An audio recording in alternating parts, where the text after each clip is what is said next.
Good morning, good afternoon, good evening. There have been too many road accidents in Zimbabwe. The number of stories of accidents is just unbelievable. And many of them could, could have been avoided. There can be no doubt about it. This is a serious problem. And I think it is important that we should really seriously look into this problem.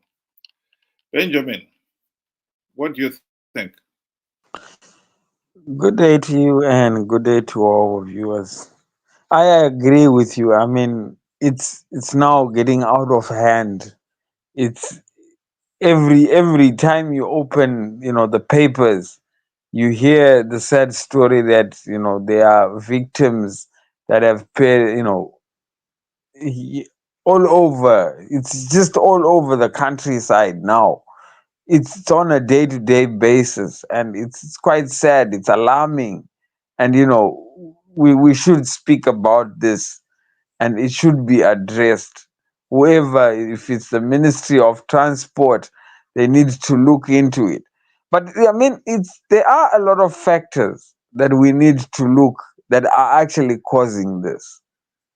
And if we were to try and break down, my first you know factor would be corruption. Why am I saying corruption? There are a lot of unqualified drivers on our road. And I know every Zimbabwean knows that there is corruption at the vehicle inspection department. And I want to put those first. And if I may say, even the figures, everybody knows the figures. For you to get a class 2 license, it costs about $250.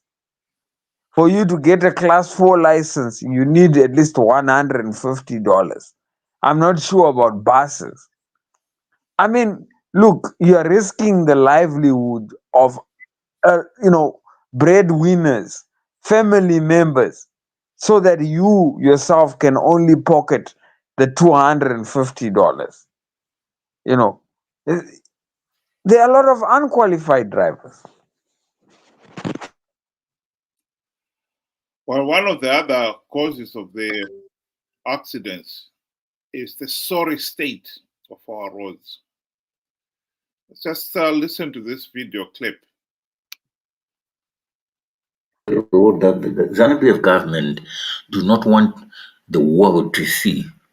It is one of those roads that they do not want the Zimbabwean citizens to see and to know about. This is a freeway in Zimbabwe. This is a freeway. It stretches from Colin Bone up to Bait Bridge. This is one of the major arteries in the nation of Zimbabwe. That is part of the road that goes from Bait Bridge border post between Zimbabwe and South Africa up to the second largest city in Zimbabwe, Bulawayo. So to get to Bulawayo from Bait Bridge or from South Africa, you have to use this part of the road. And we are talking of more than 70 kilometers on this road, on this particular portion of the road. This is what they call the part of the upgrade of the main road that you can see obscure to the far right. But this upgrade is 4 years counting, and the citizens of Zimbabwe are subjected to bad road experience for the last 4 years, while the state is busy looting and pillaging the resources, purportedly building or constructing the road or upgrading the freeway. And the citizens are subjected to such kind of road for the last 4 years. So the travel between Bedbridge to Bulawayo is a horrible nightmare. And this is what the ZANU-PF government do not want the world to know. This is what they are. Well, it is not only that road. Many of Zimbabwe's major roads. The other day I was looking at the road from Bulawayo to Victoria Falls, the road from Harare to Churundu, and so on and so forth. They are all in a bad, sorry state. The trouble with having such a bad road is that it doesn't matter, even if your vehicle is a new one. You drive along such a bad road, in no time at all, that vehicle will start giving you problems. It's even worse if the vehicle is an old one. And I think that has contributed to many of the accidents in Zimbabwe. This is the reality in Zimbabwe. These road accidents are taking a heavy toll on the many lives lost, the many people who have been injured, and on other facilities like hospital and so forth, and the economy in general. This is just pure madness. How the country can tolerate this day in, day out is simply unbelievable.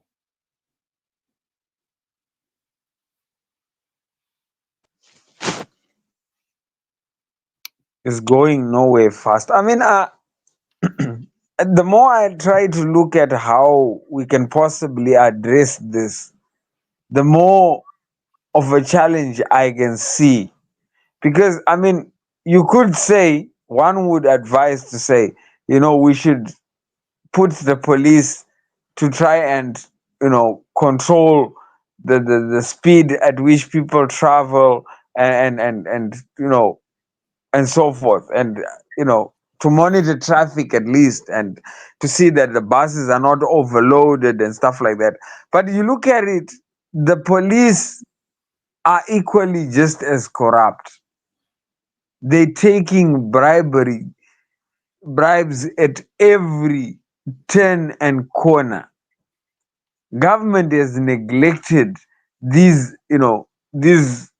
servants, their workers, be it the VID. This is why they have now resorted to paying themselves in corrupt ways. The police is the same. They would rather take the $5. Everybody knows that police at every roadblock would rather take $5 than have anything to do with your troubles. That $5 would cover his trouble, and then you can move forward. No matter even if you don't have a driver's license, they don't mind. So Zimbabwe, the problem is just not only with the roads.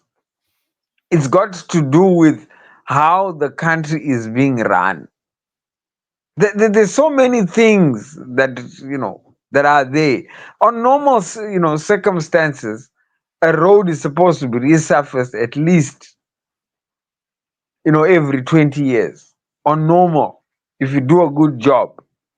Zimbabwe, some of the roads have never been resurfaced since Smith. That was 44 years ago. And, well, 44 years beyond, going backwards. So you could see, they have served their lifespan. It is only us that failed to maintain. I blame it now on government, and solely on government. They are the root cause to every other cause that we are saying.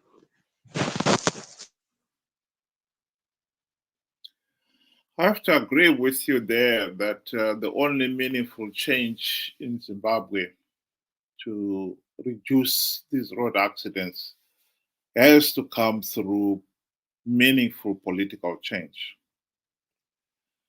And as long as Zimbabwe remains a pariah state, there will be no meaningful political change. That is the tragedy. At the present moment, the only hope of any meaningful political change has to be by people refusing to participate in another flawed 2028 election. We are not going to stop ZANU-PF rigging those elections. We are not going to stop the regime holding those elections. We are not going to stop the opposition participating in those flawed elections.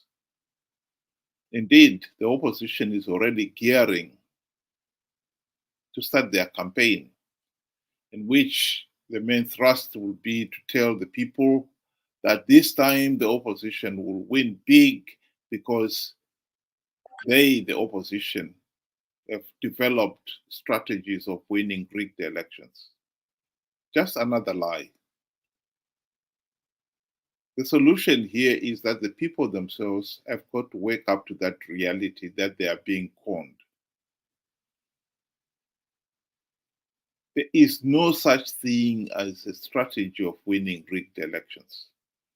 You give ZANU-PF carte blanche powers to rig the elections, they will rig them and you will never win them.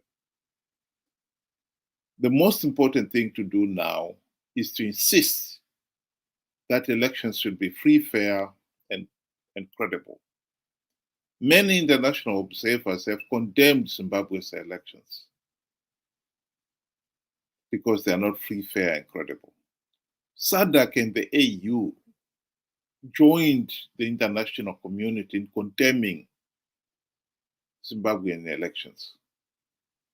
If Zimbabweans had not participated in their millions in last year's elections, I believe SADC would have denied ZANU-PF political legitimacy. If people do not participate in 2028 elections in their millions, SADC, I believe, will deny ZANU-PF political legitimacy. That is the bolt hole for Zimbabwe. The problem is ordinary Zimbabweans smart enough to see that golden opportunity.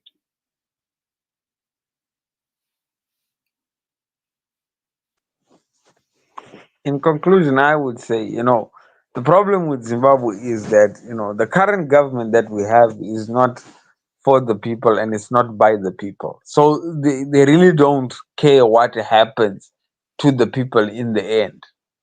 This is why they have neglected, so not only the roads, even if you look at the health sector, education, they have just turned a blind eye to all those.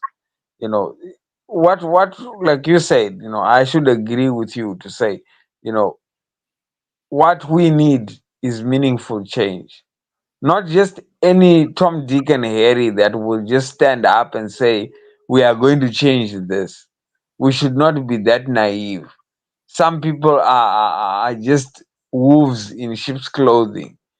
They promise you a lot of things and deliver absolutely nothing. And the prime example was Mugabe. Mugabe was a darling of Zimbabwe at independence.